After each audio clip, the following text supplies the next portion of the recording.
G'day everyone. Today we're going to tear down this 300ZX engine. It is a VG30DETT and we've just pulled it out of the car because we had low compression numbers when we tested it a couple of videos ago.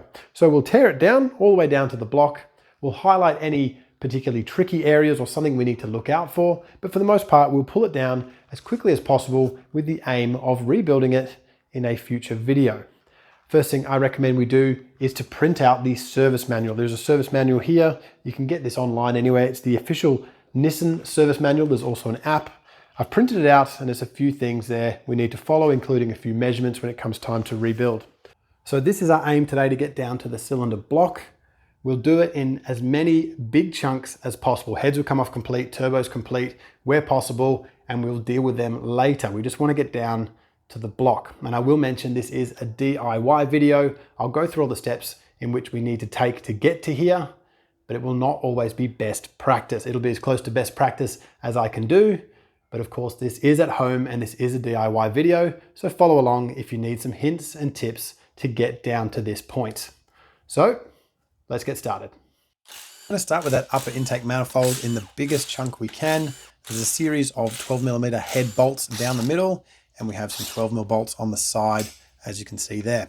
We've also got a couple of 10mm bolts holding that EGR tube in, and there's a PCV hose as well on the left-hand side. Of course, we'll take all the coil packs out if we haven't already. There's a little earth sitting in the corner there. Don't forget to take that earth strap off. And there is a fuel pressure regulator here that just goes into the main fuel line. Once we got all that off, we should be free to take the manifold off in a big chunk with everything still attached. So next up we have these hard water lines that go to the radiator. As you can see here, the top one has in-hex bolts. They can be a little bit annoying. They can be very tight and strip out. So just to have a look, I have one standard bolt because last time I took them out, them 6mm Allen key bolts, one of them did strip out. These came out okay. I think I put a bit of anti-seize on them last time. And of course that lower one that houses our thermostat uses standard hex bolt and 2 nuts. When we take the thermostat out, of course, there will be some coolant. Be sure to be ready to catch it. The top one is just held on with a couple of hoses. We have some clamps there. Break the gasket with a little hammer like I just did. When we take the clamps off, it should peel out pretty easily. Look out for corrosion on those. They can be pretty bad. Now next we'll take the timing covers off. They're just a series of in-hex bolts and a couple of standard 8mm head bolts just hiding in a couple of corners you can see there. We can take the left cover off, and I'm going to go ahead and mark the CAS, the position of that CAS, before taking it off so we can put it back relatively where it was. They can be a little bit tight. Mine came off with a couple of hits of a screwdriver there just to get it off. Of course, the cover comes off. It doesn't have to come off after, it can come off before, but I just did that first. The crank pulley is a 27mm socket, and I'm going to pull it off with this little puller I've got here. Not incredibly tight, but I did need a puller just to get enough tension on it to pop it off. Of course, don't forget to put the bolt back in just in case it pops off and lands on the floor. All right, next up from my process at least, we're going to take the water pump off. So I'm going to get this viscous coupling off. We just got to hold it with a bar and undo it with a spanner. Then we can take the steel shield off the bottom. Of course, I had to get this air conditioning mount out the way first in order to get the last bolt. Once that shield's out of the way, we can see the timing belt and all the timing accessories that go along with it. I'm going to take the water pump off first, and then we'll look at timing the engine and removing that belt. So in order to get the water pump off, it's pretty straightforward. It's just a series of bolts you can see here. One of them is a special bolt that also has a thread inside it. Doesn't make too much difference. We'll get these 2 water bypass outlet tubes off. I'm going to take the hoses off them first, and then we can undo the bolts and take them off. Mine are pretty corroded, and I'm going to replace them with billet units. They're about $70. It's not too bad. Definitely worth doing before I have a coolant leak. Now the water pump itself, we'll probably replace that as well, but we'll check it out. Pretty straightforward. Just take it off with a rattle gun, and of course look out for all that coolant going to fall out. We need to make sure we capture it somehow or clean the floor once we're done. Timing the engine, there are some marks on the backing plates here behind the gears. So we're going to rotate that engine with our 27mm spanner. We'll mark the dots on the gears. You can see the gears have some markings on them. I've marked them to highlight them. And we'll line them all up with the dots on the backing plate. And of course, the crank gear itself should line up with a marking there. Mine is pretty close. And we can then go ahead and take the tension off. We have an M6x1 bolt I've just taken out of my toolbox, and we're going to very slowly, I emphasize very slowly, take the tension off. We want to do it really, really slowly. If you just wind it on hard, you can potentially break the jacking point of that tensioner off. So take your time and slowly take the tension off so we can remove the belt. And that's what I've done here. The belt comes off. I take the guard off around that CAS gear. And of course, there's a few other accessories we can take off in the process in order to gain access to everything we want. I've taken all the pulleys off. I've taken all these brackets off for all the power steering, and I'll take the tensioner off as well. You don't have to disassemble the tensioner. I'm going to, but you don't need to. I've taken the tension off the tensioner. We'll take the tensioner off, and we'll take that swinging arm off as well. Have a look at the seal and have a look at the shaft to make sure there's no corrosion in there and it's not really worn. If that's worn, of course, you need to replace the stub shaft, and we'll probably replace the arm as well, or buy an entire tensioner unit might be the best way to go. Mine looks okay. I'll decide whether I want to reuse it a bit later. Okay, next up, we're going to take the turbochargers off. We'll start on the left-hand side here. Much easier with the engine out of the car. We'll take them guards off. Very likely we may snap a bolt or two. We try our best not to with them little 10mm head bolts. We have a 13mm socket and spanner here to get these downpipes off. I'm leaving the oxygen sensor in, but you can take them off, of course. And then we'll get the drain out. So we're going to just undo the drain. We're going to leave it in the sump, but we'll undo it so we can take the turbocharger off. With a 17mm socket here, we're going to take this coolant inlet banjo off.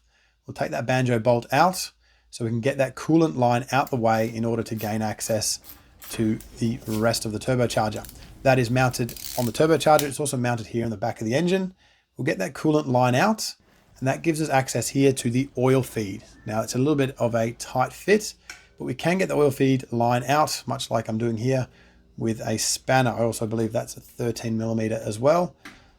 Slowly, bit after bit, we'll take that oil feed line off. Now there are locking tabs on the mounting for the turbocharger here. Once again, 13mm. We're going to abuse this screwdriver again here to undo those locking tabs and slowly undo all 4 of the bolts with a 13mm spanner. Can be a little bit awkward to get to, but it can be done. I'm using a bit of an extension here because they're also very tight. You see my last bolt there? You should be able to get it through the middle of the 2 halves of the turbocharger. We have to take this inlet tube off, which we're going to do. And then we'll access it with a 1/4" ratchet with quite the extension on it. It's the only way I could find to get in there and get the last bolt in order to take that turbocharger off.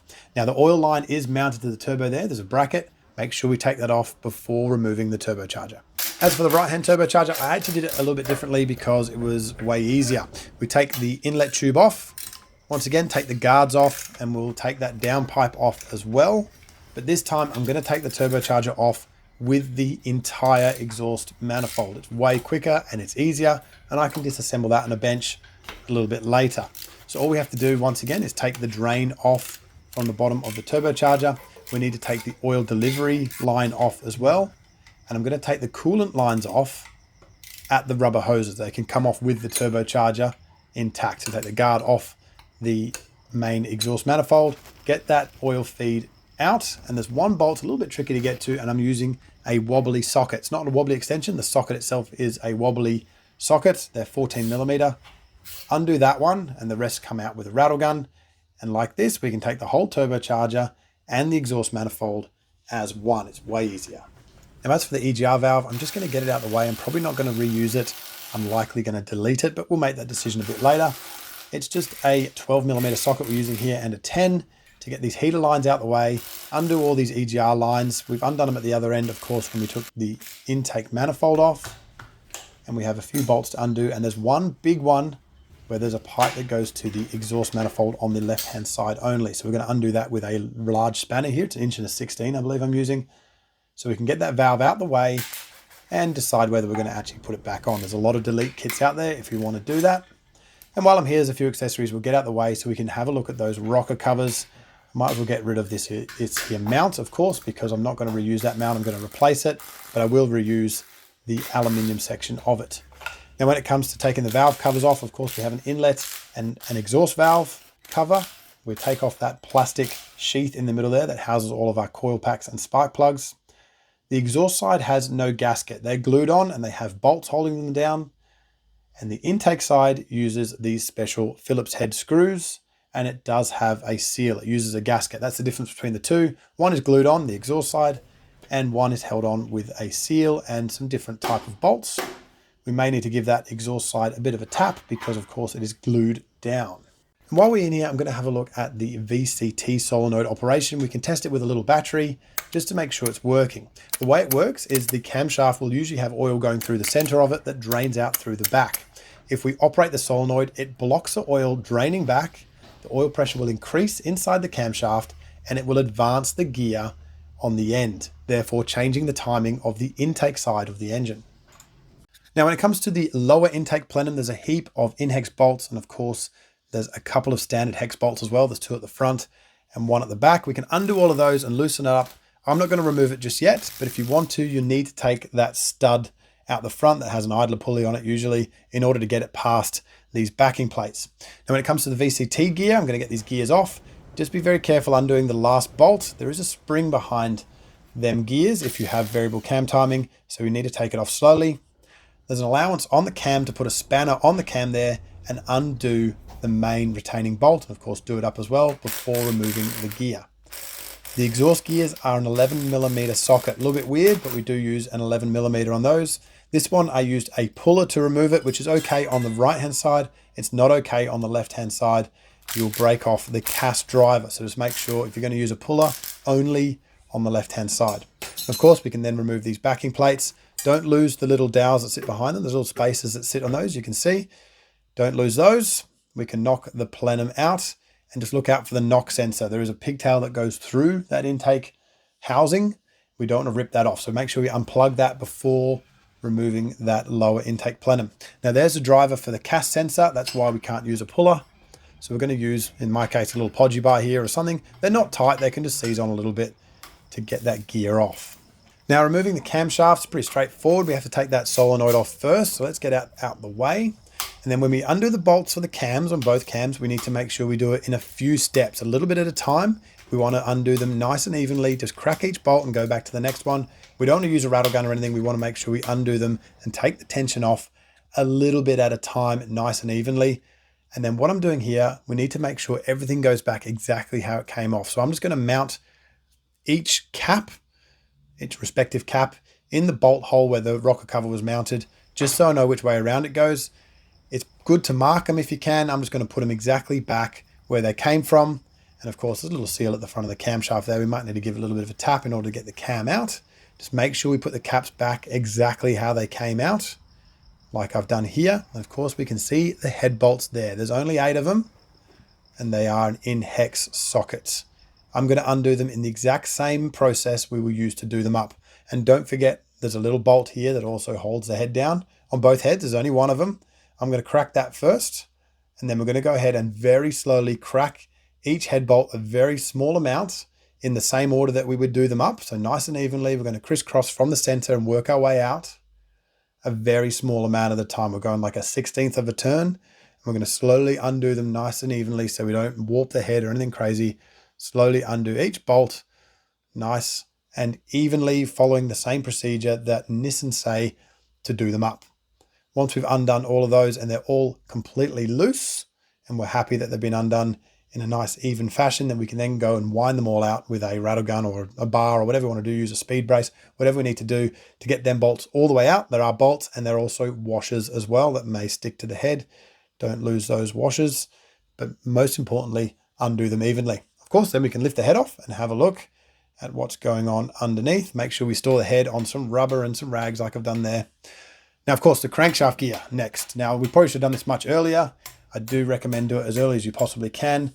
I've cut a flat in the crankshaft gear and then I've cracked it with a chisel. You can just crack it with a chisel straight through the bottom root of the tooth, but I've cut a flat in it first, but I never got near the crankshaft and I cut it on the opposite side of the keyway and cracked it when it got thin in order to get it off. Now, next up, I'm just going to get a few accessories out the way. The oil filter housing, pretty straightforward stuff. We'll take these cooler return lines off. If you've got the twin turbo model, we'll take the mounts off and a few other things just to make the block a little bit more bare before we flip it upside down to remove that oil pan. There's a few braces here we have to get out the way anyway to get to the oil pan. We're just going to undo a few things here, most of them 14mm sockets. Just get them out the way, nothing technical, in order to take that oil pan off. When it comes to taking the oil pan off, pretty straightforward. We just go around and undo all the bolts nice and evenly. They're all 10 mil. Keep them aside. You may need to give it a knock, like I'm doing here, if it's been glued down. Of course, we can see what's going on underneath. We have an oil pickup and we have a girdle here that holds all the main caps. There's an arrow pointing forward. Make sure you make a note of which way around it goes. You can't really get it wrong. The conrods should be all numbered from factory. Make sure they're numbered in their right positions. If they're not, mark them yourself. I'm going to slowly undo the bolts. Same thing we did with the head. A little bit at a time. We want to undo them nice and evenly in a few steps. And Nissan do mention this in the service manual as well. Nice and slowly undo those nuts. And then I'm going to bring the piston, in this case number 2, to top dead center. And I'm just going to knock the piston out very carefully, knocking on the bolts only. And I'm going to capture the piston with my knee. You can see I've caught the piston with my knee. And then we can pull it out once we're past all the rings. And there is our piston and conrod. A little bit of thrust marking there, just taking the color off, nothing major. Looks pretty good. I'm going to wind it back to bottom dead center in order to recover the cap. Then we're going to put the cap back on the conrod the same way around it came off. Keep everything exactly how it should be. We'll put our nuts back on, we'll store it, and we'll work on the next one. Nissan do say to check the end float on the crank before removing it, and there we have 0.1 millimeter, which is pretty good. Of course, if we're going to reuse bearings, we need to know that. Next, we can take off the oil pickup tube because we need to take the oil pump off. That's the reason we had to get that crank gear off, because we need to get the oil pump off. There's 10 mil bolts, and we can pull that oil pump past that crank. No big deal at all. Now, when it comes to taking that main girdle off, same thing we did with the head. We're going to nice and evenly, slowly undo the bolts from the inside out. Think of it like a cylinder head. It's the same thing. We want to make sure we undo it nice and evenly. And then once they're all loose, we can, of course, use a rattle gun to buzz them bolts out. And we're going to put everything back exactly how it came off when we rebuild it, with new bearings, of course. And we have the main seal here. It's a little bit hard to get to with the stand, but of course, a few more 10 mil bolts. We can tap that main rear, the rear main, off that crank. And of course, we can lift the crank out. We're going to store it in this piece of cardboard here. And we're going to wrap it up before we check all those journals out. This particular engine has under piston cooling jets. I'm going to number them exactly which cylinder that they are squirting into, so I know which way around they go, and we're going to undo them. You can see here we have some gradings, a 0, a 2, a 1, and another 1. That is for grading the bearings when we put the main bearings back in the block. If you're buying Nissan OEM bearings, it's very important to get the right grade bearings, and this service manual will tell you all about that. I'll delve into gradings a little bit more on the build, but it's important to note if you are buying bearings for your Nissan engine, in this case, they are using a grading system, but if it's been rebuilt before, it could mean nothing because them stampings were done at factory, and if someone's ground the crank, it could have changed absolutely everything. Check your bearings. They should have standard written on them. They should have part numbers on them. And if you're buying aftermarket bearings, make sure you measure your crank and make sure that the bearing clearance is correct when you build the engine. The bearing clearance is more important than anything. Of course, I'm going to measure the cylinder bores. I've set this bore gauge to standard. I'm a little bit oversized on the thrust side of this particular cylinder. I expect a little bit more wear on the thrust side, and the rest of the cylinders are bang on. They are all at 87 millimeters. They're all standard size. I'm going to hone them, and hopefully we remain within spec. You can go to 87.03 maximum spec, but that'll tell us what rings to buy and what pistons, of course, as well, if we're going to replace the piston crowns themselves. The rest is just stripping the block, get that knock sensor and that water bypass out the way, and we'll give everything a good clean, ready for assembly. All right, so that's the engine down to the block. I'm going to start cleaning it more thoroughly than I already have. I'll give it a good wash out, make sure we clean out all of the oil galleries and get everything ready for reassembly. Of course, we need to hone it as well, and we'll do that a little bit later. And we still need to strip the intake manifold and the cylinder heads, which we'll do in another video. But for now, we've got it down to the block, and we can start ordering all the parts and get everything ready to get this thing back together. I hope some of this have helped you. Thank you very much for watching.